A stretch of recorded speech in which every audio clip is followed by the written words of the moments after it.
agree that everywhere you go, you leave an emotional imprint on people? Would you agree, yes? Everywhere you go. I don't care if it's at the bank, if it's in the drive-thru at a fast food place, in this interaction with each other, you're leaving an emotional impact on everyone.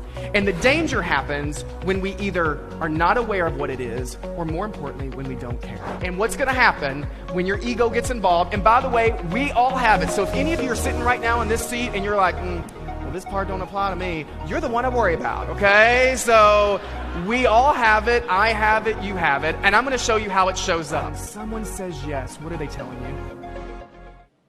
You see me. And here's a big lesson I learned. One of the last lesson I'm gonna teach you today is take responsibility for your energy. That does not mean you are always gonna get it right. But when you don't get it right, are you willing to slow down and make it right? Ego is any fear-based thought that pulls you out of the truth of who you are. I'm here to help you be more of who you are at your best. And at your best, you said, I'm kind, I'm confident, I'm present.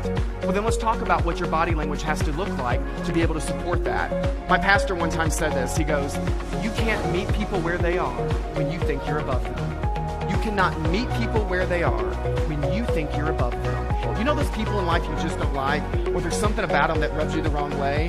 We say in coaching, I see in you what I refuse to see in myself, and so I don't like you for it.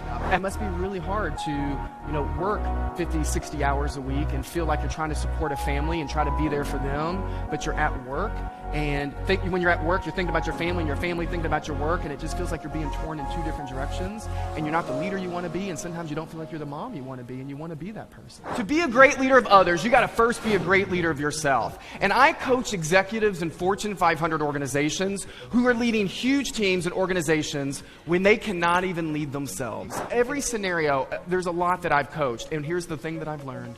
Every one of them were doing the best that they knew how to do based on their level of awareness. All right, so number one thing, half the room earlier just said your face and eyes were the most honest part of the body. So Rachel, does this energy feel different? If I look to you like this, I'm looking at you with my face and my eyes.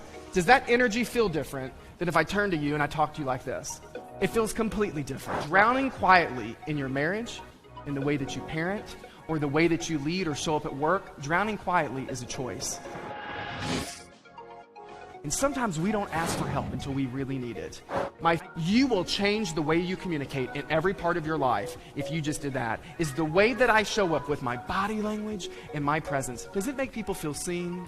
Does it make people feel heard? And does it make them feel like who they are really matters? From the start to make just one choice and you start taking action on that, everything else starts to transform in your life. I can't promise it's going to be easy.